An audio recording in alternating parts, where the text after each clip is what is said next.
ऋषि ने फैसला ले लिया था कि वो अब जूही के साथ एक रूम में ही रहेगा और उसे जूही की ये बात बिल्कुल भी पसंद नहीं आई थी कि उनके मैरिज डील के बारे में वो किसी से भी जरा सी भी बात करे। इससे इरिटेटेड होकर ऋषि ने जूही का हाथ जबरदस्ती पकड़ लिया। जब उसने देर की तो ऋषि ने उसे ऑफिस तक पैदल आने की धमकी दी और जूही मजबूरी में कार में बैठ गई। तभी ऋषि और कार में बैठे विनय की हंसी छूट गई। ये हंसी देख जूही भी उनका नाटक समझ गई। उसे अभी ऋषि से मिले ज्यादा टाइम नहीं हुआ था, पर आज कार में बैठकर जूही को लग रहा था कि वो ऋषि को कुछ जानने लगी है। पहली मुलाकात में जो ऋषि जूही को पूरी तरह अजनबी लग रहा था, आज वही इंसान जूही के इतना करीब बैठा था। कहने को तो आज भी ऋषि और जूही का रिश्ता नॉर्मल हस्बैंड वाइफ जैसा नहीं था, पर आज ऋषि जूही को कुछ अपना सा, कुछ जाना पहचाना सा लग रहा था। जूही जिस ऋषि को सिर्फ डोमिनेटिंग और वर्कोहॉलिक समझती थी, आज वो उसे केयरिंग भी लग रहा था। ऐसा केयरिंग इंसान जो अपना डिसीजन अपने वादे का पक्का था। कार में बैठने के बाद से ही जूही के दिमाग में सिर्फ ऋषि चल रहा था। उसने ऋषि से पहली मुलाकात से लेकर अब तक की उससे जुड़ी सारी बातें अपने दिमाग में दोहरा ली। उनमें से एक थी शादी की रात, जब जूही ने ऋषि को फोर्सफुली किस किया था। इतना दिमाग में आते ही जूही का चेहरा शर्म से लाल हो गया। उसने धीमे से सर घुमाकर ऋषि की ओर देखा। ऋषि इस वक्त भी कार विंडो से बाहर ही देख रहा था। जूही ने कई बार नोटिस किया था, ऋषि हमेशा जब उसके साथ कार में होता था, या तो वो अपनी फाइल देख रहा होता था या विंडो के बाहर की दुनिया। शायद अभी जूही को अंदाजा नहीं था कि वो किस कदर ऋषि के ही बारे में हर पल सोचने लगी है। जूही का चेहरा इस वक्त शर्म से लाल था और बगल में बैठे ऋषि को देखकर जूही की धड़कनें और भी तेज हो रही थी। जूही ने अपने माथे के बाल बड़ी अदा के साथ कान के पीछे किए और एम्बैरेसमेंट में अपनी मुट्ठी खोलकर बंद करने लगी। तभी ऋषि उससे बोला, अगर तुमने मुझे ऐसे अजीब ढंग से देखना बंद नहीं किया तो मुझे डील कैंसिल करने में टाइम नहीं लगेगा जूही। ऋषि की ये बात सुनकर जूही चौंक गई। उसने अपना मुंह ऋषि की ओर से दूर फेर लिया। वो मन ही मन बुदबुदा रही थी, अभी मुझे हार्ट अटैक आ जाता, ऐसे कौन अचानक से बोलता है और इसे कैसे पता चल जाता है मैं इसी के बारे में सोच रही थी। तभी ऋषि फिर बोल पड़ा, और ऐसे वियर्ड फेस बनाना भी बंद करो, be natural, relaxed and comfortable. Rishi की बात सुनकर जूही शॉक्ड हो गई। उसने फिर से ऋषि की ओर देखा और बड़बड़ाई, इस ऋषि का दिमाग वाकई चाचा चौधरी से भी ज्यादा तेज है। इसकी दो आंखें पीछे भी लगी है क्या? जूही अभी सोच ही रही थी, बड़ा अजीब है ये, सच ही सोचा था मैंने ऋषि के बारे में, हाई आईक्यू लो ईक्यू, और क्या बोला इसने अभी, वियर्ड फेस। अब मैं शर्म से लाल हो रही हूँ तो इसे अजीब लग रहा है। अपने एक्सप्रेशंस देखे इसने कभी? मेरे को एक्सप्रेशन होंगे तब तो दिखेगा ना, इमोशनलेस रोबोट। जूही अपने मन ही मन ऋषि को न जाने क्या क्या कह रही थी। उसके थॉट्स और इमोशंस के साथ साथ उसके फेशियल एक्सप्रेशंस भी चेंज हो रहे थे। ये देखकर ऋषि बिना मुड़े वापस उससे बोला, और हाँ, ऐसे ये एक्सप्रेशन कॉर्पोरेट मीटिंग्स में भी मत देना। फिर कुछ सोचकर ऋषि ने जूही को फिर से उसके एक्सप्रेशंस और एक्शन को मीटिंग में कंटिन्यू करने के लिए कहा। ऋषि के बार बार एक ही बात बोलने पर जूही ने अनकॉन्शियसली इस बार कुछ तेज आवाज में बोल दिया, इमोशंस कंट्रोल करना मैं हमेशा से अच्छे से बिहेव ही करती हूँ, कुछ लोगों की तरह नहीं जो बात बात पे कॉन्ट्रैक्ट कैंसिल करने की धमकी देते हैं। जूही तो बोलती जा रही थी पर ऋषि के एक्सप्रेशंस देखने लायक थे। वो जूही की ओर धीमे से बढ़ा और उसे घूरने लगा, पर जूही ने कहाँ ही इस बात पर ध्यान दिया था। वो तो अपने ही ख्यालों में खोई हुई थी, पर आगे बैठे विनय के लिए अपनी हंसी कंट्रोल कर पाना मुश्किल हो रहा था। विनय सोच रहा था, आज पहली बार मैंने किसी को सर के मुंह पर ऐसा कुछ बोलते सुना है, भले अनजाने में ही क्यों ना बोला हो। विनय की हंसी सुनकर जूही अपने ख्यालों की दुनिया से बाहर आई। उसने अपनी नजरें आसपास डाली तो उसे ऋषि उसी की ओर ही देख रहा था। जल्दी से जूही ने अपना चेहरा विंडो की ओर घुमा लिया। जूही अपनी एम्बैरेसमेंट के बारे में सोच सोचकर खुद से ही सवाल कर रही थी। वो अपना सर धीमे धीमे विंडो से टकरा रही थी। ये टक टक की आवाज सुनकर वापस ऋषि का ध्यान जूही पर चला गया। इस बार ऋषि ने सिर्फ जूही को घूरा नहीं, बल्कि वो इरिटेटेड होकर बोला, व्हाट इज योर प्रॉब्लम? थोड़ी देर शांति से नहीं बैठ सकती? ऋषि की इरिटेटेड आवाज सुनकर जूही फिर हड़बड़ा गई। वो ऋषि की ओर पलटी और अपनी निगाहें नीचे किए हुए उससे कहा, सॉरी, मेरे दिमाग में पता नहीं क्यों एक कांस्टेंट चैटर चल रहा है। ऋषि ने इस बार उससे कुछ नहीं कहा। कुछ देर बाद जब ऋषि को लगा कि जूही अब और कोई अजीब हरकत नहीं करेगी, तो वो अपने सामने रखी फाइल को पढ़ने लगा। कुछ देर शांत रहने के बाद जूही को आज सुबह की बात याद आई।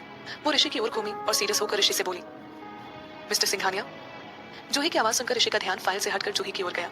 उसने जूही की आंखों में देखकर बोला, हाँ बोलो, क्या इशू है?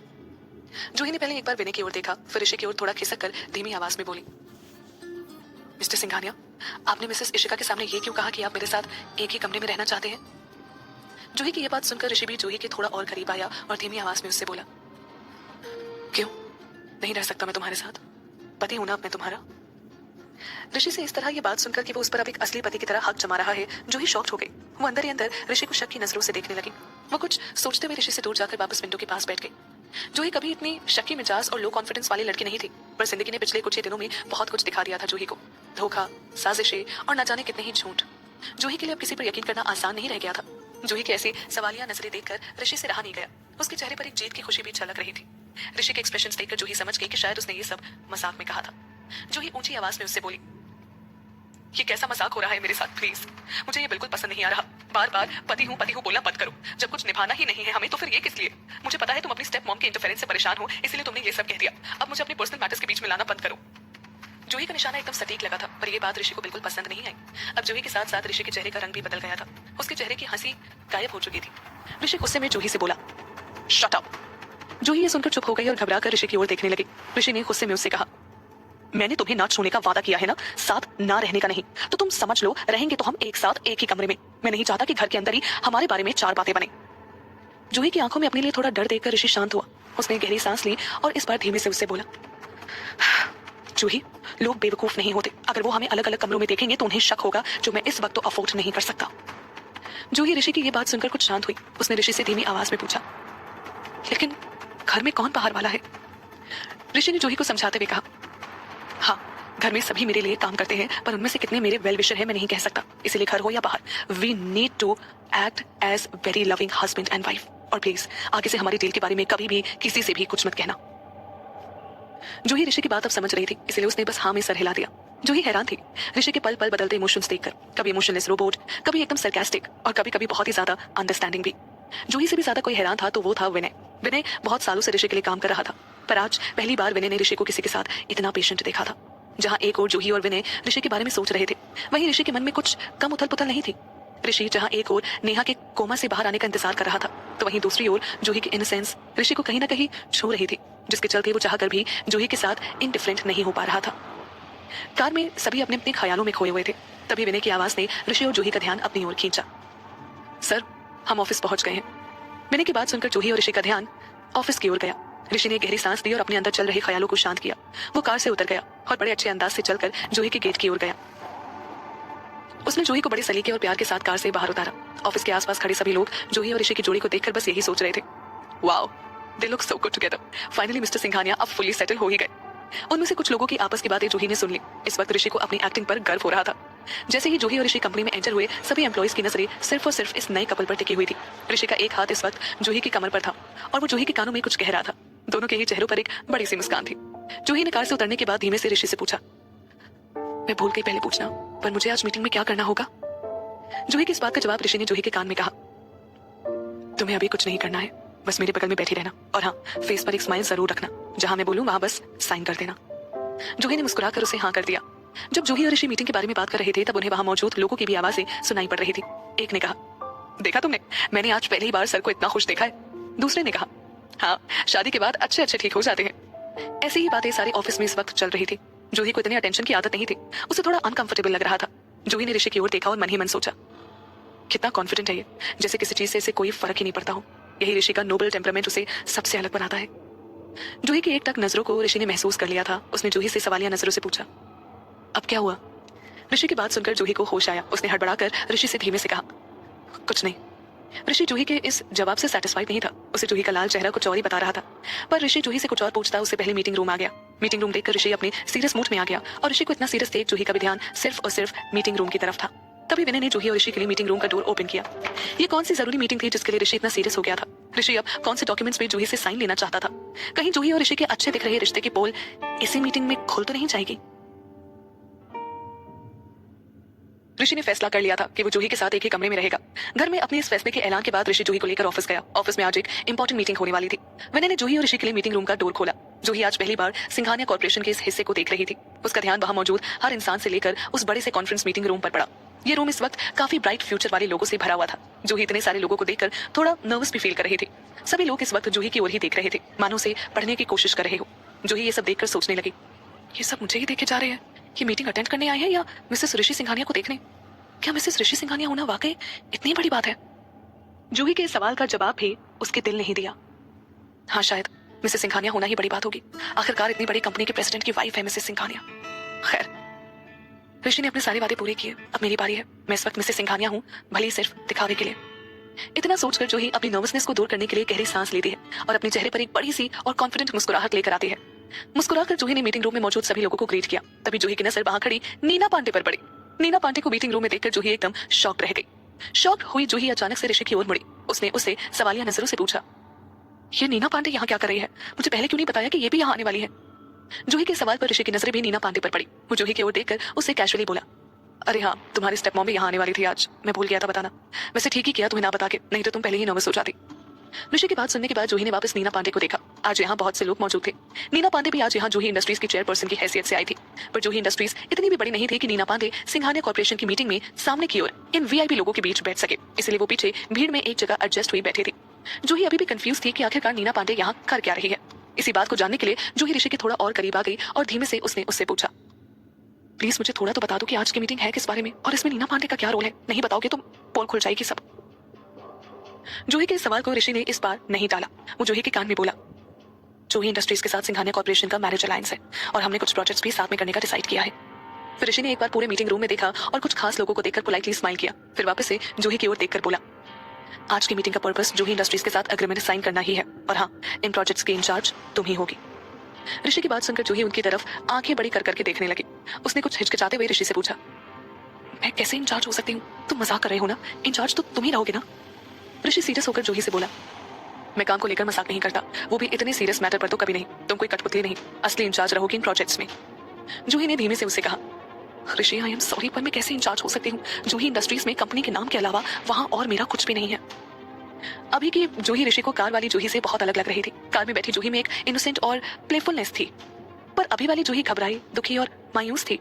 कार में भले ही जूही ने ऋषि को इरिटेट किया हो, पर अभी जूही को इतना कंफ्यूज देखकर ऋषि को कुछ ठीक नहीं लगा। ऋषि ने जूही से कुछ सोचकर कहा, तुम्हारे शेयर है जूही इंडस्ट्रीज में। मिसेस पाठक शादी के बाद तुम्हें कुछ शेयर्स ट्रांसफर तो करने वाली थी ना, उनका क्या हुआ? जूही ने मुंह बनाते हुए कहा, हाँ बोला तो था नीना पांडे ने कि शादी के बाद वो जूही इंडस्ट्रीज के कुछ शेयर मेरे नाम करेंगे, पर फिर कुछ ऐसा हुआ नहीं और मुझे लगता भी नहीं कि वो ऐसा कुछ करेंगे। ऋषि जूही की बात सुनकर उसे खो रहा था, मानो कहना चाहता हो, बेवकूफ हो क्या? नीना पांडे ने तुम्हें कंपनी के शेयर देने का वादा किया था और तुम इस बात को ऐसे ही जाने दे रही हो। जूही ऋषि की अनकही बातों को समझ रही थी, पर जूही ने डिसअपॉइंटमेंट में अपना सर नीचे झुका लिया और धीमे से ऋषि से बोली, वो नहीं देने वाले तो मैं भी क्या कर सकती हूँ? ऋषि ने एक बार फिर नीना पांडे की ओर देखा, पर इस बार कैजुअली नहीं बल्कि गुस्से से। ऋषि को झूठ बोलने वाले और धोखा देने वालों से सख्त नफरत थी। फिर ऋषि जूही से बोला, तुम्हारी कोई वैल्यू नहीं मिसेस पाठक की नजरों में, पर मेरी बातों की है। चलो देखते हैं मीटिंग में वो कैसे पलटती है अपनी बातों से। जूही ने शॉक्ड होकर ऋषि की ओर देखा और उससे पूछा, तुम बात करोगे मेरे शेयर के लिए? जूही के सवाल पर ऋषि बहुत ही एरोगेंटली उससे बोला, तुम अब मिसेस जूही सिंघानिया हो और सिंघानियास को कोई साइडलाइन नहीं कर सकता। जूही जानती थी अभी ऋषि जो भी कर रहा है या करेगा वो सिर्फ डील के चलते या बिजनेस प्रॉफिट के लिए ही है, पर आज पहली बार जूही को किसी का सपोर्ट मिला था। उसे लगा वो इस भीड़ भरी दुनिया में अकेली नहीं है। इस ख्याल ने जूही के सोए हुए दिल को नींद से कुछ कुछ जगा दिया था। जूही ने ऋषि की ओर हल्के से मुस्कुराया और बोली, थैंक यू। ये लफ्ज जूही ने पहले भी ऋषि के सामने इस्तेमाल किए थे, पर आज ऋषि को इनमें कुछ अलग सा महसूस हो रहा था और जूही की मुस्कान भी आज सच्ची थी। ऋषि ने जूही के अंदर ही अंदर कुछ बदलता हुआ महसूस किया था, पर इस बात पर ज्यादा ध्यान न देते हुए वो जूही से बोला, लेट्स गो। फिर ऋषि जूही का हाथ पकड़कर उसे मीटिंग रूम के सेंटर में ले आया। इस पल अब जूही के चेहरे पर एक अलग ही कॉन्फिडेंस था जो वहां मौजूद सभी को उसकी ओर खींच रहा था। नीना पांडे बहुत देर से ऐसे ही किसी मौके की तलाश में थी जब वो ऋषि सिंघानिया की मदर इन लॉ होने की पोजीशन का फायदा उठा सके। जैसे ही जूही और ऋषि के मीटिंग रूम में बीच में पहुंचे वो लोग, उन्हें नीना पांडे की आवाज आई। वो जूही को बड़े प्यार से पुकार रही थी, जैसे वाकई उनकी और जूही के बीच बहुत ही प्यारा रिश्ता हो। नीना पांडे उन्हीं की ओर बड़े कॉन्फिडेंस से बढ़ी चली आ रही थी। जूही के पास आकर नीना पांडे ने जूही का हाथ प्यार से पकड़ लिया और वो जूही से उसका हाल चाल पूछने लगी। नीना पांडे जूही से बोली, बेटा शादी के 2 दिन बाद मैं तुम्हें देख रही हूँ। मैंने तुम्हें बहुत मिस किया। तुमने भी अपनी माँ को मिस किया होगा ना? काश तुम्हारे पापा भी यहाँ होते तो कितने खुश होते। नीना पांडे से ऐसी बातें सुनकर जूही को बहुत ही डिस्कस्टिंग फील हो रहा था। जूही ने अपना हाथ नीना पांडे के हाथों से पीछे खींचते हुए कहा, चलिए मीटिंग शुरू होने वाली है, आप जाकर अपनी सीट पे बैठ जाइए। माँ जी। इतने लोगों के बीच जूही का ऐसा रूखा बिहेवियर देखकर नीना पांडे को बहुत एम्बैरेसमेंट फील हुई थी। उनका चेहरा शर्म और गुस्से से लाल हो गया। वो धीमे कदमों से वहां मौजूद लोगों को पोलाइटली ग्रीट करते हुए अपनी सीट की ओर बढ़ने लगी। नीना पांडे के चेहरे पर स्माइल तो थी, पर मन में सिर्फ जूही के लिए नफरत और गुस्सा था। वो मन ही मन सोच रही थी, ये जूही खुद को समझने क्या लगी है? मिसेस सिंघानिया बन गई तो जो मन करेगा वो करेगी। पर निकल आए इस चिड़िया के, पर मेरे रहते ये कभी नहीं होगा। रुक जाओ जूही, एक बार ये एग्रीमेंट साइन हो जाए फिर बताती हूँ मैं तुमको। बस तब तक मैं सब कुछ बर्दाश्त करूंगी जैसे आज तक करती आई हूँ।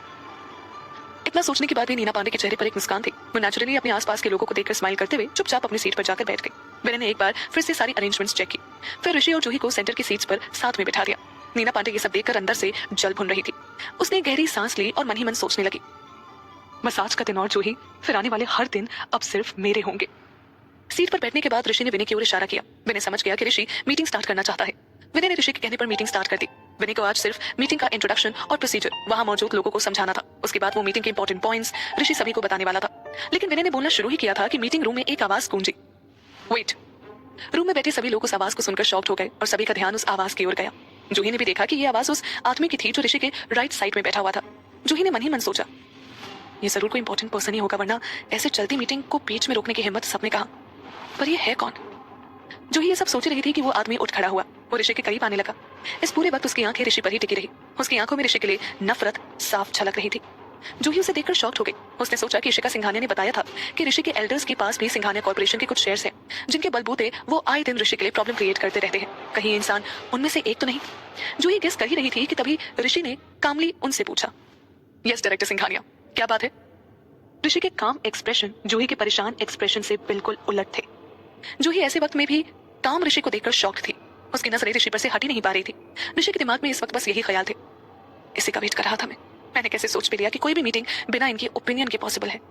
उतने में ही डायरेक्टर शिव सिंघानिया आगे आकर बोले, मेरे कुछ ओपिनियंस है इस मीटिंग और प्रेसिडेंट सिंघानिया आपको लेकर। शिव सिंघानिया की बात सुनकर पूरे मीटिंग रूम में लोग खुसर पुसर करने लगे। बिना ज्यादा वक्त गवाए ऋषि बोल पड़ा, यस डायरेक्टर सिंघानिया, आप अपनी ओपिनियन बिल्कुल बताइए। अगर वो इस प्रोजेक्ट से कंपनी के फायदे में हुई और सभी को पसंद आई तो हम उन्हें इंप्लीमेंट जरूर करेंगे। आप प्लीज कहिए। अब तक सभी की नजरें सिर्फ ऋषि पर टिकी हुई थी। सभी जानना चाहते थे कि ऋषि सिचुएशन से कैसे बाहर निकलेगा। ऋषि का जवाब भी इतना परफेक्ट था कि ढूंढने से भी कोई उसमें गलती नहीं निकाल सकता था। जूही को लग रहा था ऋषि शायद एम्बैरस फील करेगा, पर ऋषि तो उनके टोकने पर भी बहुत ही कॉन्फिडेंट था। जूही ने मन ही मन सोचा, ये ऋषि इंसान जैसा भी हो, बिजनेसमैन वाकई काबिले तारीफ है। जूही को आज यहाँ आकर पहली बार एहसास हो रहा था कि ऋषि कितना भी ओवर बियरिंग और डोमिनेटिंग हो, पर परेशानियां तो इसकी भी कम नहीं है। कितना बड़ा बिजनेस संभालना होता है और ऊपर से ऐसे ट्रिकी लोगों को भी। आज जूही को ऋषि की एक और बात बहुत पसंद आई। ऋषि अपनी पर्सनल लाइफ में जैसा भी हो, पर प्रोफेशनली वो बहुत अच्छा है। अभी ऋषि के शब्द ना ही बहुत ज्यादा सर्वाइल थे और ना ही ओवर बियरिंग। उसके शब्द लोगों को एक सेंस ऑफ डिग्निटी महसूस करते हैं। ऋषि की ये बात सुनकर शिव सिंघानिया की आंखों में एक चमक छा गई। ऐसा क्या ओपिनियन है शिव सिंघानिया का इस प्रोजेक्ट को लेकर कि वो इस तरह बीच में ही बोल उठे? क्या इस मीटिंग का रिजल्ट जूही और ऋषि के रिश्ते को नुकसान पहुंचा देगा? और क्या होगा नीना पांडे का अगला कदम? ऋषि और जूही सिंघानिया कॉर्पोरेशन के ऑफिस में एक इंपॉर्टेंट मीटिंग के लिए पहुंच गए थे। ऋषि के इशारा करते ही विनय ने मीटिंग शुरू करवा दी थी। तभी डायरेक्टर शिव सिंघानिया ने बीच में ही अपना ओपिनियन देने के लिए मीटिंग बीच में ही रुकवा दी। अब मीटिंग में मौजूद हर एक की नजर बस ऋषि और शिव सिंघानिया पर टिकी हुई थी। सभी जानना चाहते थे कि ये मीटिंग इस तकरार के बाद क्या रुख लेगी। वहां बैठे सभी लोग एक दूसरे को देख रहे थे, मानो कुछ पूछ रहे हो। अब क्या होगा आगे? This is becoming very interesting. सबके मन में सवाल थे, लेकिन किसी ने कुछ कहा नहीं। सभी सिंघानिया कॉर्पोरेशन की ये इंटरनल फाइट देखने के लिए बहुत एक्साइटेड थे। आखिरकार कॉर्पोरेट में गॉसिप किसे नहीं पसंद। ऋषि ने शिव सिंघानिया की आंखों में देखकर बहुत ही कॉन्फिडेंटली कहा, यस मिस्टर सिंघानिया, आप अपने ओपिनियन प्लीज सबको बताएं। आपके एक्सपीरियंस बेस्ट ओपिनियन हमेशा कंपनी के लॉन्ग टर्म फायदे के लिए ही होते आए हैं। ऋषि का ये नया अल्ट्रा कॉन्फिडेंट अवतार देखकर शिव सिंघानिया थोड़ा हैरान हो गया था, पर उसने मन ही मन सोचा, बेटा अभी तुम मुझसे बहुत छोटे हो, तुम्हें नहीं पता कि क्या ट्रिक्स है मेरे पास। लोग भले आ जाए, पर मैं तेरी इस तारीफ के चक्कर में नहीं आने वाला। तेरा ये कॉन्फिडेंस छू मंतर करके ही दम लूंगा मैं। ये सब सोचकर शिव सिंघानिया अपने अंदाज में हल्का हल्का मुस्कुराया। वो ऋषि की ओर देखकर बोला, ठीक है मैं बताता हूँ। जैसा कि सबको पता ही है कि आज की मीटिंग का फोकस है जूही इंडस्ट्रीज के साथ सिंघानिया कॉर्पोरेशन का कोलैबोरेशन। ये बोलते वक्त शिव सिंघानिया की आंखें एक बार ऋषि से जूही की ओर और फिर नीना पांडे की ओर भी गई। जूही शिव सिंघानिया के इस तरह उसे देखने से थोड़ा अनकंफर्टेबल हो गई, पर वो कुछ बोली नहीं। इस वक्त मीटिंग रूम में शिव सिंघानिया की आवाज को ऋषि के अलावा और कोई इंटरप्रेट नहीं कर सकता था, या फिर इंटरप्ट भी नहीं कर सकता था। इतना बोलने के बाद शिव सिंघानिया थोड़ा रुक गया, पर जब किसी ने कुछ भी नहीं कहा, वो थोड़ी देर में ही बोला, हमारी सिंघानिया कॉर्पोरेशन ने कभी जूही इंडस्ट्री जैसी छोटी कंपनी के साथ कॉर्पोरेट नहीं किया। तुम कंपनी में किसी के साथ डिस्कस किए बगैर इतना बड़ा फैसला अकेले ले रहे हो। तुम जरा सीरियस भी हो अपनी पोजीशन और इस कंपनी को लेकर या नहीं? शिव सिंघानिया से ऋषि के मुंह पर सबके सामने ये बातें सुनकर पूरे मीटिंग रूम में सन्नाटा छा गया। अब सभी ऋषि के जवाब का इंतजार कर रहे थे, क्योंकि न सिर्फ आज शिव सिंघानिया ने ऋषि की डिसीजन मेकिंग कैपेबिलिटी पर क्वेश्चन किया था, पर साथ ही साथ उसकी पोजीशन पर भी क्वेश्चन कर दिया था। ये किसी भी प्रेसिडेंट के लिए बहुत ही ज्यादा ह्यूमिलिएटिंग बात थी। शिव सिंघानिया की बात सुनने के बाद जूही ने ऋषि की ओर फिक्र से देखा, पर ऋषि जूही को अब भी कॉन्फिडेंट और काम लगा। उसकी आंखों की बेपरवाही देखकर जूही को लगा जैसे अभी जो कुछ भी हुआ उसका अंदाजा पहले से ऋषि को था। जूही अपने इस ख्याल पर ऋषि को ध्यान से पढ़ने की कोशिश करने लगी, पर कोई फायदा नहीं हुआ। इस वक्त ऋषि अपने कॉर्पोरेट रोबोटिक मूड में आ चुका था। ऋषि शिव सिंघानिया की बात सुनकर थोड़ी देर चुप रहा, मानो किसी गहरी सोच में हो। कुछ देर बाद वो काफी सीरियसली बोला, मिस्टर सिंघानिया, आपके हमेशा से बहुत अलग ओपिनियंस रहे हैं मेरे डिसीजंस और मुझे लेकर, पर इस कोलैबोरेशन का फैसला मेरे अकेले का नहीं है, बल्कि सभी बोर्ड ऑफ डायरेक्टर्स का भी है। तो क्या आप अब उन सभी के जजमेंट पर भी क्वेश्चन कर रहे हैं? शिव सिंघानिया हंसकर बोला, सभी बोर्ड ऑफ डायरेक्टर्स? ऋषि कुछ भी मत बोलो, मुझे पता है 60% लोग उस मीटिंग में मौजूद ही नहीं थे। ऋषि सरकास्टिकली उनसे बोला, चाचा जी उस मीटिंग में 60% लोग तो थे, लेकिन आप नहीं थे। आपको भी मैंने मीटिंग के लिए बुलाया था, पर आप नहीं आए। तो आज मैं आप अकेले के लिए सोच समझ कर लिया गया अपना डिसीजन बदल तो नहीं सकता। शिव सिंघानिया अब थोड़ा कंफ्यूज था। वो सोचने लगा, ऋषि को देखकर तो नहीं लगता कि ये झूठ बोल रहा है। फिर किसने मुझे धोखा दिया? कौन कौन गया था इस मीटिंग में? इतना सोचने के साथ ही शिव सिंघानिया की नजरें मीटिंग में बैठे सभी बोर्ड ऑफ मेंबर्स पर पड़ी, पर इस वक्त सभी शिव सिंघानिया से अपनी अपनी नजरें चुरा रहे थे। अब शिव सिंघानिया बड़ी ही ऑकवर्ड सिचुएशन में आ गया था। ऋषि की बातों से तो यही लग रहा था कि डायरेक्टर सिंघानिया पहले तो खुद कंपनी मीटिंग अटेंड नहीं करते और बाद में आकर अपनी सीनियरिटी का फायदा उठाते हैं और कंपनी के कामों में प्रॉब्लम्स भी क्रिएट कर देते हैं। जूही इन टर्न ऑफ इवेंट्स को देखकर बहुत ही सरप्राइज्ड हो गई थी। साथ ही साथ ऋषि की बिजनेस स्किल्स और सिचुएशन हैंडलिंग कैपेबिलिटी देखकर उससे और ज्यादा इंप्रेस भी हो गई थी। शिव सिंघानिया की सांसें अब ऊपर नीचे हो रही थी। वो गुस्से को काबू में करने की कोशिश कर रहा था। उसे बोर्ड ऑफ डायरेक्टर से मिले इस धोखे पर बहुत गुस्सा आ रहा था। कहाँ वो ऋषि की पोजीशन को क्वेश्चन करने चला था और अब यहाँ उसका ही मजाक बन गया था। ऋषि की आंखों में शिव सिंघानिया के लिए मौकरी थी। वो सोच रहा था, चाचा जी बड़े ओल्ड स्टाइल है, ये खुद को बोर्ड ऑफ डायरेक्टर्स का लीडर समझ रहे हैं, पर आज के जमाने में ऐसा कुछ नहीं होता। बात यह थी कि जब से ऋषि की शादी की बात जूही से शुरू हुई थी, तब से ये बोर्ड मेंबर्स ऋषि को फेवर करने लगे थे। इसका कोई लेना देना जूही इंडस्ट्री से नहीं था, बल्कि ऋषि की शादी से था। क्योंकि ऋषि के दादाजी की वसीयत के हिसाब से ऋषि की शादी होते ही उनके सारे शेयर्स ऋषि के नाम पे ट्रांसफर हो जाएंगे। बोर्ड मेंबर्स अपने असली नए बॉस का साथ देना चाह रहे थे। तभी एक तेज दरार मगर काफी पोलाइट आवाज मीटिंग रूम में गूंजी। डैड, आई नो आप भैया का भला चाहते हैं, इसीलिए आप उनके साथ स्ट्रिक्ट रहते आए हैं, पर कम से कम भाभी के सामने तो उन्हें मत डांटिए। ये आवाज थी शिव सिंघानिया के बेटे आशीष सिंघानिया की। आशीष अभी अभी यूनाइटेड स्टेट से बिजनेस एडमिनिस्ट्रेशन पढ़कर लौटा था। आज पहली बार था जब वो सिंघानिया कॉर्पोरेशन की मीटिंग में आया था।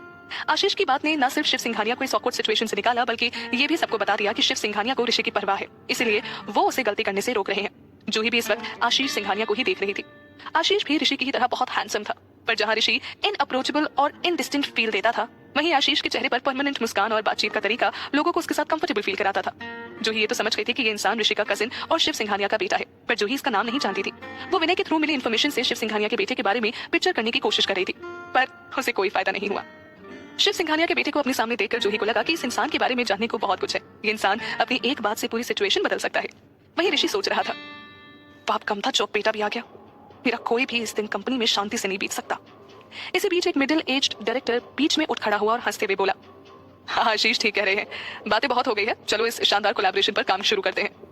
जूही ने यह बात सुनकर मन ही मन बोला, ओह इसका नाम आशीष है। इसके बाद तो कई लोग खड़े हुए और माहौल को शांत करने की कोशिश करने लगे। ऋषि को भी अपना टाइम वेस्ट करने का कोई शौक नहीं था। वो भी इन रोज रोज के तमाशे से परेशान हो चुका था। ऋषि ने सभी की बात सुनने के बाद विनय की ओर इशारा किया और मीटिंग शुरू करने को कहा। विनय ने ऋषि की ओर हाँ में सिर हिलाकर मीटिंग शुरू कर दी। शिव सिंघानिया की हालत देखने के बाद किसी की हिम्मत नहीं हुई ऋषि के अगेंस्ट कुछ भी कहने की। मीटिंग में मौजूद सभी लोग बड़े ध्यान से ऋषि के प्लान्स के बारे में सुन रहे थे। अब मीटिंग एकदम स्मूथ जा रही थी कि ऋषि ने खुद ही मीटिंग बीच में रोक दी और नीना पांडे की ओर देखने लगा। मीटिंग में मौजूद सभी ने देखा कि ऋषि की नजरें पीछे ही टिकी हुई है। कोई और शायद ऋषि की नजरों को ना समझ पाए, पर जूही अच्छे से समझ गई थी। वो जानती थी कि ऋषि नीना पांडे की ओर क्यों देख रहा है। जूही ने मन ही मन सोचा, फाइनली ऋषि अब इस स्टूडेंट नीना पांडे से बात करने वाला है। देखते हैं ये ऋषि की बात पर कैसे रिएक्ट करती है। इतना सोचकर जूही ने गहरी सांस ली और थोड़ा तन कर बैठ गई। वो भी नीना पांडे की ओर देख रही थी। वहां बैठे लोग भी अब समझ चुके थे कि अब जूही इंडस्ट्रीज संभालने वाली से असली डील की बात होने वाली है। नीना पांडे ये देखकर बहुत खुश थी। वो मन ही मन सोचने लगी, चलो फाइनली मेरा पेशेंट रहने का असर हो गया। अब ये डील फाइनल हो जाएगी और मुझे जूही के सामने प्यार का नाटक भी नहीं करना पड़ेगा। लेकिन सबके ख्यालों से अलग ऋषि ने तो उससे कुछ और ही बात कर दी। ऋषि ने नीना पांडे की ओर देखकर कहा, मिसेस पाठक, इतने डिस्कशन के बाद तो अब आपको आपके बेटे के नाम शेयर्स ट्रांसफर कर ही देने चाहिए। वैसे भी जूही इंडस्ट्रीज को एक यंग एंड डायनेमिक लीडर की जरूरत है। ऋषि से ये बात सुनकर नीना पांडे को बड़ा धक्का लगा। उनका मुंह खुला रह गया। उन्हें समझ नहीं आ रहा था कि ये क्या हो गया। वो तो सोच रही थी कि अब जूही का थोड़ा बहुत हक भी उसे मिल जाएगा। नीना पांडे अंदर ही अंदर सोच रही थी, ये मीटिंग तो सिंघानिया कॉर्पोरेशन और मेरी कंपनी के बीच फ्यूचर कोलैबोरेशन के बारे में थी। ये जूही कहां से बीच में आ गई। इतना सोचकर वो जूही को गुस्से से घूरने लगी, पर जूही ने नीना पांडे की नफरत भरी नजरों को पूरी तरह इग्नोर कर दिया। उसका ध्यान इस वक्त सिर्फ अपने प्राउड हस्बैंड ऋषि की बातों पर था। नीना पांडे से कोई भी जवाब ना पाकर ऋषि फिर उनसे बोला, मिसेस पाठक, आप शायद शादी के कामों में बहुत बिजी रही होंगी, इसलिए शादी के 3 दिन के अंदर शेयर्स ट्रांसफर करने वाली बात भूल गई होंगी। इस बार नीना पांडे ऋषि की बात सुनकर अचानक हंसने लगी। वो बड़े ही प्यार और अपनेपन से बोली, हाँ ऋषि बेटा, तुम्हारी और जूही की शादी हुई ही इतनी जल्दी में थी। मैंने तो सोचा भी नहीं था बात इतनी जल्दी आगे बढ़ जाएगी। मैं शादी के कामों में इतनी बिजी थी कि ये शेयर्स वाली बात सच में मेरे दिमाग से ही निकल गई। और अब तो पूरी जूही इंडस्ट्रीज में ही संभालती हूँ, तो इन सब पर ध्यान ही नहीं रह गया है। और जूही तो वैसे भी अभी छोटी है। इसके बाद नीना पांडे दुखी होकर बोली, जूही के पापा की तबीयत खराब होने के बाद से ही मुझ पर सारी जिम्मेदारियां आ गई। अगर आज तुम ऋषि बेटा मुझे ये याद नहीं दिलाते तो मैं तो भूल ही गई थी। ये सब कहने के बाद नीना पांडे जूही की ओर मुड़ी। उसके करीब जाकर बोली, बेटा जूही, तुम इतनी सी बात के लिए अपनी माँ को ब्लेम तो नहीं करोगी ना। जूही को नीना पांडे का ये दिखावटी अवतार और दोगली बातें बहुत ही फ्रस्ट्रेट कर रही थी। जूही नीना पांडे की बात का कोई भी जवाब देती है उससे पहले ही ऋषि बोल पड़ा। ऋषि नीना पांडे की ओर देखकर मुस्कुराया और बोला, जूही आपसे क्यों नाराज होंगी माँ जी, आपने तो उसको हमेशा ही अपनी असली बेटे की तरह ट्रीट किया है। उसके दिल में आपके लिए गुस्सा कैसे हो सकता है भला। इस वक्त ऋषि के लफ्ज कुछ और कह रहे थे, पर उनका मतलब नीना पांडे को बखूबी समझ आ रहा था। ऋषि की बात सुनते ही मीटिंग रूम में मौजूद सभी लोग नीना पांडे को अजीब नजरों से देखने लगे। नीना पांडे का मुंह खुला का खुला रह गया। उसको समझ नहीं आ रहा था कि ये मीटिंग कंपनी के फ्यूचर कॉर्पोरेशन की है या जूही के शेयर्स की। नीना पांडे ने सोचा, जूही की शादी को तो अभी 2 ही दिन हुए हैं। इन 2 दिनों में इसने ऋषि को ऐसी क्या पट्टी पढ़ा दी कि वो मेरे शेयर्स का पीछा ही नहीं छोड़ रहा। इस ऋषि को क्या फर्क पड़ता है शेयर्स किसके नाम पर है। नीना पांडे की फ्रस्ट्रेशन उनकी आंखों में साफ झलक रही थी। पर उनके होंठों पर मुस्कान अभी भी थी। ये देखकर जूही ने मन ही मन सोचा, काबिल तारीफ है ये नीना पांडे भी। इतना सब कुछ होने के बाद भी इनके झूठ और दिखावे का नकाब अभी तक नहीं उतरा। अब मीटिंग रूम में सभी की नजरें नीना पांडे और उनके जवाब पर टिकी थी। तो क्या फैसला लेगी नीना पांडे? क्या वो जूही को उसका हक, उसके शेयर्स वापस दे देगी? और इन सब का क्या फैसला पड़ेगा जूही और ऋषि की आने वाली जिंदगी पर? सिंघानिया कॉर्पोरेशन के डायरेक्टर शिव सिंघानिया ने मीटिंग के दौरान ऋषि के अगेंस्ट जाने की कोशिश की थी, पर वो नाकाम रहे। आशीष ने यह मामला संभाल लिया, पर अब ऋषि ने नीना पांडे से जूही इंडस्ट्रीज के शेयर्स ट्रांसफर करने की बात रख दी थी। ये बात सुनकर नीना पांडे मन ही मन जूही को कोस रही थी। मुझे तो लगा था कि ये ऋषि जूही से अपने फायदे के लिए शादी कर रहा है, पर ये तो क्या शादी के 2 दिन बाद ही जूही का गुलाम बन गया। आखिर ऐसा क्या बोल दिया जूही ने इसे कि ये मुझे ताने मार रहा है? नीना पांडे जान रही थी कि ऋषि की बात ये डबल मीनिंग है, पर सबके सामने वो ये एक्सेप्ट नहीं कर सकती थी कि वो अपनी सौतेली बेटी को ढंग से नहीं रखती है। नीना पांडे ने बहुत ही मासूम बनते हुए ऋषि से कहा, हाँ, मेरी बड़ी बेटी जूही का ख्याल रखना तो मेरा फर्ज सबसे पहले है। जूही को ये दिखावा देखकर बहुत गुस्सा आ रहा था। नीना पांडे से कभी कोई प्यार या अपनापन तो था नहीं उसे, पर आज नीना पांडे के दोगलेपन से उसे नफरत हो रही थी। पर आज तक जितने भी लोगों को जूही ने अपना माना, उनसे उसे धोखा ही मिला था। इसलिए नीना पांडे की बात सुनकर जूही अपने गुस्से को कंट्रोल नहीं कर पाई। नफरत अब उसके चेहरे पर साफ झलक रही थी। वो नीना पांडे को देख सरकास्टिकली हंस पड़ी। जूही की हंसी सुनकर सभी की नजर जूही पर गई। अब तक जो लड़की चुपचाप ऋषि के साथ खड़ी थी, उसकी हंसी में नफरत साफ दिख गई थी। जो लोग नीना पांडे और जूही के रिश्ते का सच नहीं जानते थे, उन्हें भी उनकी कड़वाहट का अंदाजा लग गया था। आशीष सिंघानिया, जो अपने पापा का मैटर शांत करने के बाद से ही चुपचाप बैठा था, वो भी अब जूही की ओर देख रहा था। वो मन ही मन सोच रहा था, well, my new sister in law is very interesting, so straightforward and expressive. Ashish के चेहरे पर एक अलग सी चमक आ गई, मानो उसके हाथ कोई नया खिलौना लग गया हो। पर ऋषि पहले से वाकिफ था जूही और नीना पांडे के रिश्ते के सच से। उसने अपने आसपास के सभी लोगों को इग्नोर करते हुए अपना प्लान कंटिन्यू किया। वो नीना पांडे की ओर देखकर बोला, कोई बात नहीं, आप बिजी थी तो भूल गई। इतनी अच्छी और काबिल माँ अपने बेटे के नाम पर शेयर्स ट्रांसफर करना चाहती है, मैटर यही करता है। ऋषि की बात सुनकर नीना पांडे ने चैन की सांस ली। वो बोली, हाँ बिल्कुल, मैं जल्दी जूही के नाम पर शेयर्स ट्रांसफर कर दूंगी। आज ही मैं लॉयर से पेपर तैयार करवाती हूँ। You don't need to worry, I will take care of it. Rishi ने नीना पांडे की बात पर बिना रुके तबाक से जवाब दिया, यू डोंट वरी मैम, आपका काम इजी करने के लिए मैंने पेपर्स पहले ही तैयार करवा लिए हैं, आपको बस इन पर साइन करना है। ऋषि की ये बात सुनकर सभी लोग हैरान रह गए। सबके मन में एक ही बात थी, ये ऋषि तो अड़ियल घोड़ा निकला। आज एक बार फिर ऋषि ने साबित कर दिया कि वो कोई कच्चा खिलाड़ी नहीं। जूही को बिल्कुल अंदाजा नहीं था कि ऋषि पहले ही पेपर्स तैयार करवा लिया होगा। ऋषि की ये तेजी देखकर वो थोड़ा डर भी गई। वो मन ही मन सोच रही थी, जो काम मैं इतने महीनों में नीना पांडे से नहीं करवा पाई, वो काम ऋषि ने कुछ ही पलों में कर दिया। ग्रेट, ये आगे जाकर कितना खतरनाक साबित होता है, ये तो वक्त ही बताएगा। ऋषि की बात से हैरान परेशान होकर नीना पांडे चीख पड़ी, क्या? सभी का ध्यान अपनी ओर पाकर नीना पांडे ने खुद को शांत करने की कोशिश की। अचानक वो अपने चेहरे पर एक मीठी स्माइल ले आई और ऋषि से बोली, मिस्टर सिंघानिया, आज हम जिस काम के लिए मिले हैं उस पर ही फोकस करते हैं। ये सब जूही इंडस्ट्रीज के इंटरनल मैटर्स है, मैं अलग से बाद में सॉल्व कर लूंगी। आप अपना बेशकीमती टाइम इन छोटी मोटी बातों पर बर्बाद मत कीजिए। शेयर्स की बात करते ही नीना पांडे को वक्त नहीं लगा ऋषि को ये बताने में कि वो जूही इंडस्ट्रीज के मैटर में इंटरफेयर कर रहा है, जिसका उसे कोई हक नहीं था। पर शायद नीना पांडे भूल गई थी कि अब तक वही ऋषि और जूही से अपना रिश्ता जोड़ने की कोशिश कर रही थी। वहां मौजूद लोगों को जिस बात का अब तक सिर्फ शक था, अब उन्हें यकीन हो चला था कि नीना पांडे अपनी सौतेली बेटी के साथ सही बर्ताव नहीं करती। नीना पांडे की बात पर ऋषि इस पर सीरियस होकर बोला, छोटी मोटी बात माँ जी, अब जूही मिसेस सिंघानिया भी तो है, उसके मैटर्स की बात मेरे लिए छोटी मोटी कैसे हो सकती है? नीना पांडे ऋषि का ये रिप्लाई देखकर घबरा गई। वो हड़बड़ाते हुए बोली, नहीं नहीं, वो मतलब नहीं था मेरा, बस इतनी सी बात थी कि आज हम जिस काम के लिए मिले थे वो पहले निपटा लेते तो अच्छा रहता। नीना पांडे की बात सुनकर ऋषि मुस्कुराया और अपने एक हाथ से जूही के बालों को पूरे अधिकार के साथ सहलाने लगा। वो कुछ रुक कर सबकी तरफ देखते हुए बोला, ये मीटिंग सिंघानिया कॉर्पोरेशन और जूही इंडस्ट्रीज के फ्यूचर कोऑपरेशन और कोलैबोरेशन डिस्कस करने के लिए है। अब जूही दोनों ही कंपनी से रिलेटेड है, तो उसके मैटर्स भी सबसे ज्यादा जरूरी है हम सबके लिए। नीना पांडे मन ही मन बुदबुदाई, अब मैं इसे मना कैसे करूं इतने लोगों के बीच? जूही को मैं उसके शेयर्स कैसे दे दूं? इतनी मुश्किल से तो पीछा छुड़ाया है इससे, अब अगर ऋषि को मना कर दिया तो कहीं वो इन्वेस्टमेंट ही ना कैंसिल कर दे, फिर इस कंपनी का क्या फायदा होगा? अपने फायदे और नुकसान का हिसाब किताब करने के बाद नीना पांडे ने मन मारकर फैसला ले लिया। वो सोच रही थी, जूही को अभी कुछ शेयर्स दे देती हूँ, फिर इसको तो मरना ही है।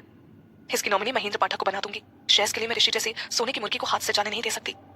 इस वक्त नीना पांडे के अंदर बहुत गुस्सा और फ्रस्ट्रेशन था, पर वो मुस्कुराकर ऋषि से बोली, ठीक है मिस्टर सिंघानिया, मैं इसी वक्त अपनी प्यारी बेटी के नाम शेयर्स ट्रांसफर कर देती हूँ। कल के लिए इंतजार क्यों करना, आप मेरे काम और आसान कर दीजिए। Thank you. ऋषि ने भी बड़ी इज्जत से उसे कहा, यू वेलकम। ऋषि की निगाहें नीना पांडे के गुस्से की आग में घी डालने का काम कर रही थी, पर इसके बाद भी नीना पांडे चुप रही। वो खुद को शांत करने के लिए ठंडी सांसें ले रही थी।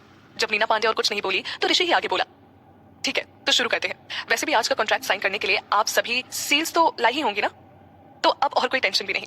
आप बस सभी पेपर्स एक बार ठीक से पढ़ लीजिए और साइन कर दीजिए। ऋषि कितना कहते ही विनय कॉन्ट्रैक्ट ले आया। उसने कॉन्ट्रैक्ट की एक कॉपी नीना पांडे के सामने रख दी और दूसरी जूही के सामने। जूही ऋषि के काम करने के तरीके और स्पीड से शॉक्ड हो रही थी, साथ ही साथ ऋषि की हर हरकत उसे इंप्रेस कर रही थी। ऋषि ने जूही की आंखों में अपने लिए हैरानी और एडमायरेशन देख लिया था। वो जूही की ओर देखकर प्राउडली मुस्कुराया। वो मन ही मन सोच रहा था, जूही जब तक तुम डील्स के टर्म्स एंड कंडीशन सही तरीके से पूरे करोगी, मैं भी अपने सारे वादे पूरे करूंगा। पर जिस दिन तुम टर्म्स पर खरी नहीं उतरी, फिर जूही और ऋषि एक दूसरे की ओर ही देख रहे थे और मन ही मन अपनी इस डील, प्रेजेंट, पास्ट और फ्यूचर के बारे में ही सोच रहे थे। वहीं दूसरी ओर नीना पांडे आग बबूला हो रही थी। वो जूही और ऋषि को देखकर मन ही मन बड़बड़ा रही थी। अच्छी चाल चली है इस ऋषि सिंघानिया ने, मेरी वापसी के सारे रास्ते ही बंद कर दिए। अब इन पेपर्स पर मुझे साइन करना ही पड़ेगा। तभी ऋषि ने नीना पांडे की ओर फिर देखा। वो उनके गुस्से से अनजान बनते हुए बोला, मिसेस पाठक, पढ़ लिया आपने कॉन्ट्रैक्ट? सब ठीक है ना? अब देर किस बात की, साइन कर दीजिए। नीना पांडे से कोई जवाब ना पाकर ऋषि इस बार कंसर्न होकर बोला, क्या हुआ मिसेस पाठक, कुछ कमी रह गई क्या मेरी तरफ से? टर्म्स एंड कंडीशंस चेंज करने हैं आपको? ऋषि की ये बात सुनकर नीना पांडे तुरंत हंसकर बोली, नहीं नहीं, सब ठीक है इसमें, बस ध्यान से पढ़ रही थी, कुछ ज्यादा ही परफेक्ट है ये तो, मैं अभी साइन करती हूँ। ऋषि उनसे फिर मुस्कुराते हुए बोला, हमारे लॉयर्स बड़े काबिल है, कोई कमी नहीं छोड़ते। नीना पांडे थोड़ा हिचकिचाई और उसने एक बार पूरे मीटिंग रूम पर अपनी नजर दौड़ाई। उसने पाया कि सभी की नजरें बस उसी पर टिकी है। एसी में भी उसके माथे का पसीना साफ दिख रहा था। उसने पसीना पोंछा और फाइनली पेपर्स पर साइन कर दिया। जूही ये सब देखकर अपने ख्यालों में कहीं खो गई थी। उसे अपना बचपन याद आ रहा था जब उसकी जिंदगी में अपने थे, जहाँ धोखे के बजाय खुशियां थी। आज जूही को वही होमली फीलिंग दोबारा आ रही थी। उसे यहाँ ऋषि के साथ काफी सेफ और प्रोटेक्टेड फील हो रहा था।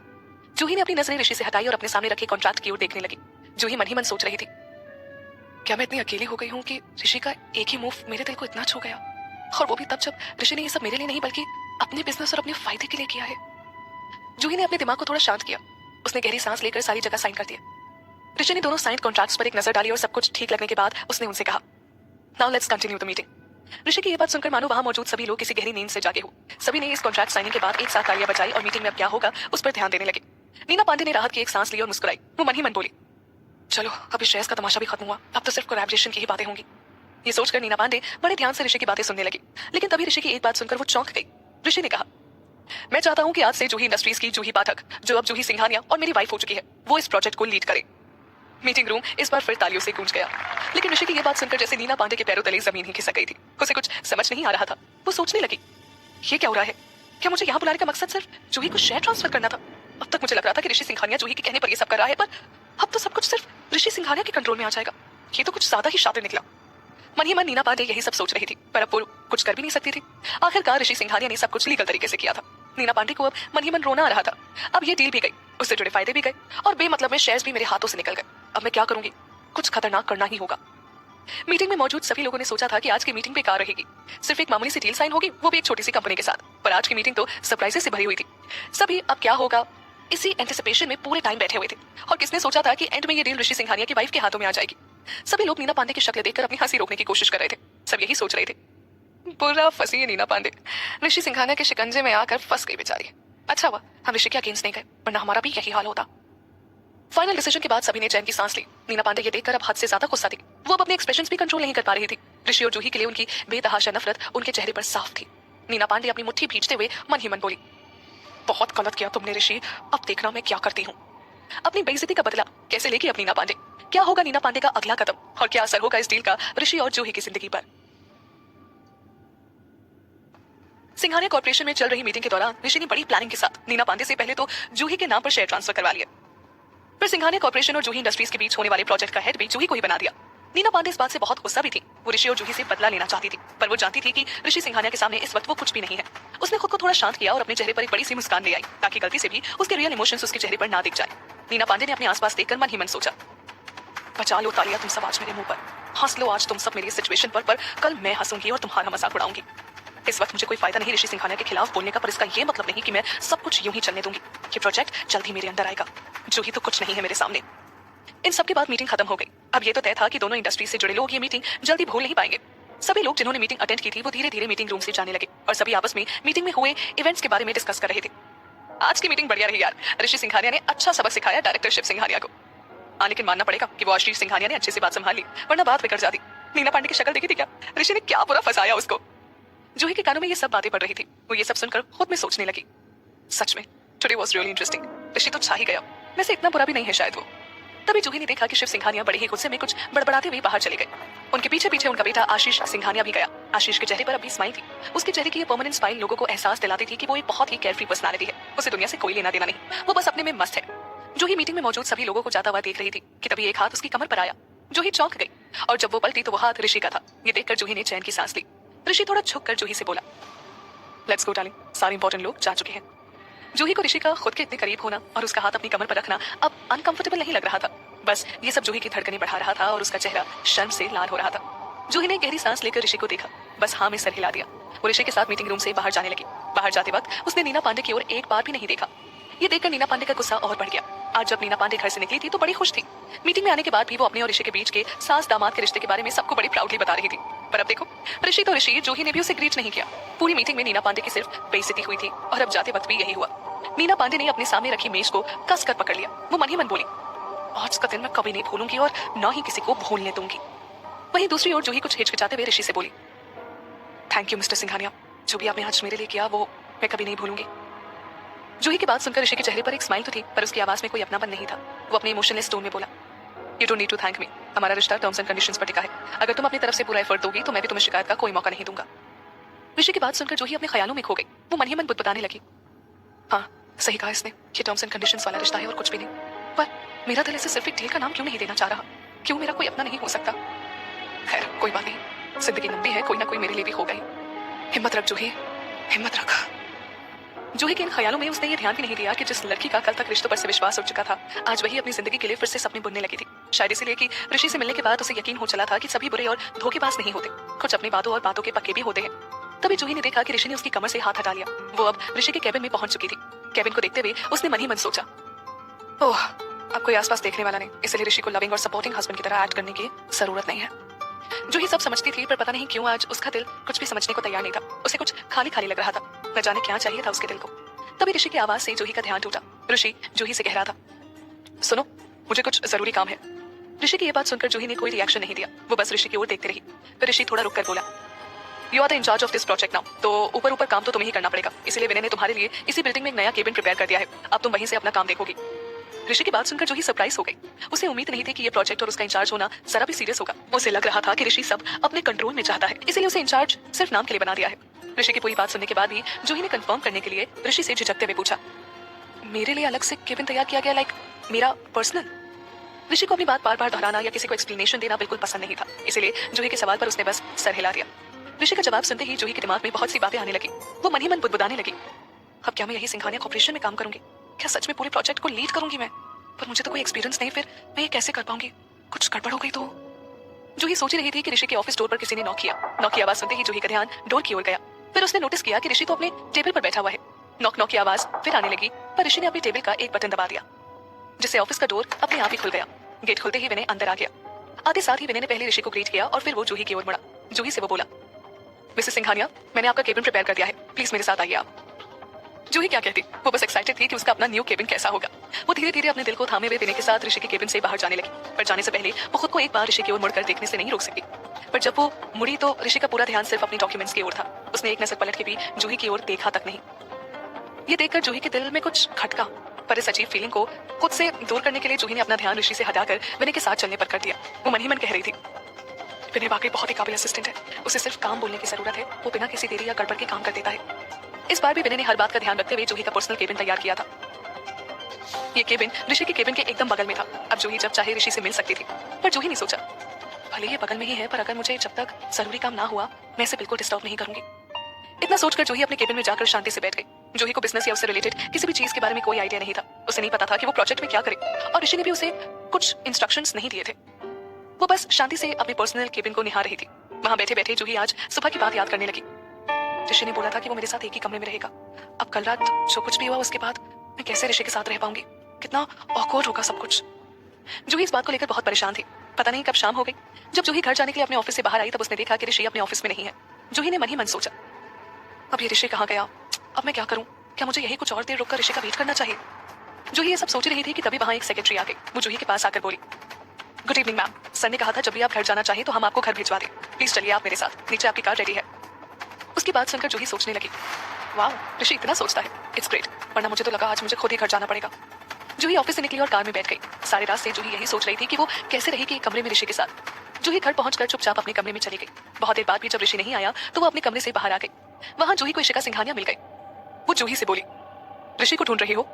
इस पर जूही हड़बड़ाते हुए बोली, नहीं मैं तो बस ऐसे ही कमरे से बाहर आ गई थी। इस पर इशिका सिंघानिया हंसकर बोली, अच्छा, पर अगर तुम ऋषि को भी ढूंढ रही तो वो तुम्हें मिलेगा नहीं। इशिका सिंघानिया से ऐसी बात सुनकर जूही को कुछ अजीब लगा। उसने इशिका से पूछा, मतलब? इशिका पता नहीं क्यों उस वक्त बहुत खुश थी। वो स्माइल करके उससे बोली, मतलब ये कि ऋषि एक बिजनेस ट्रिप पर निकल गया है। इशिका की बात सुनकर जूही ने सर नीचे झुकाकर धीमे से उसे कहा, ओह। इशिका ने हैरानी से जूही से कहा, तुम सारा दिन ऋषि के साथ थी और तुम्हें नहीं पता कि वो बिजनेस ट्रिप पर निकल गया है? सच में? मतलब तुम सुबह सच ही कह रही थी कि तुम्हारा और ऋषि का रिश्ता सिर्फ दिखावे का ही है। जूही इशिका की बातों को समझ नहीं पा रही थी कि वो सच में अनजान थी या बस जूही को ताने मार रही थी। इसलिए जूही चुप ही रही। फिर इशिका सिंघानिया सीरियस होकर बोली, जूही, तुम दोनों का रिश्ता घर के अंदर चाहे अजनबियों का ही क्यों ना हो, पर दुनिया को नहीं पता चलना चाहिए। तुम उसकी वाइफ हो, इसीलिए तुम्हें हमेशा पता होना चाहिए कि वो कहाँ गया है। जूही ने उनकी इस बात पर बस सिर हिला दिया। इशिका सिंघानिया फिर कुछ रुक कर बोली, ऋषि विनोद सिंघानिया के साथ एक कोलैबोरेशन फाइनल करने गया है। जूही ने उनसे धीमे से कहा, अच्छा। इशिका सिंघानिया ने फिर जूही से कहा, जानती हो ना विनोद सिंघानिया को? जूही ने नाम में सिर हिला दिया। पहले तो इशिका सिंघानिया ने जूही को बताया कि विनोद सिंघानिया ऋषि के एक दूर के रिश्तेदार हैं। फिर वो कुछ हक के साथ जूही से बोली, जूही, अभी तुम तैयार नहीं मिसेस सिंघानिया बनने के लिए, पर कोई बात नहीं, मैं तुम्हें सब समझा दूंगी। बस तुम ऋषि को एम्बैरेस मत करना। इतना कहकर इशिका सिंघानिया बहुत ही अच्छे मूड में वहां से चली गई, पर पीछे खड़ी जूही अब उदास हो गई। वो मन ही मन सोचने लगी, मानती हूँ कि मैं और ऋषि नॉर्मल हस्बैंड वाइफ जैसे नहीं, पर क्या मैं एक एम्बैरेसमेंट हूँ इन लोगों के लिए? क्या रास्ता है इशिका सिंघानिया की इस खुशी का? क्या कभी ऋषि और जूही अपने बीच के फासले मिटा पाएंगे? कहीं जूही प्रोजेक्ट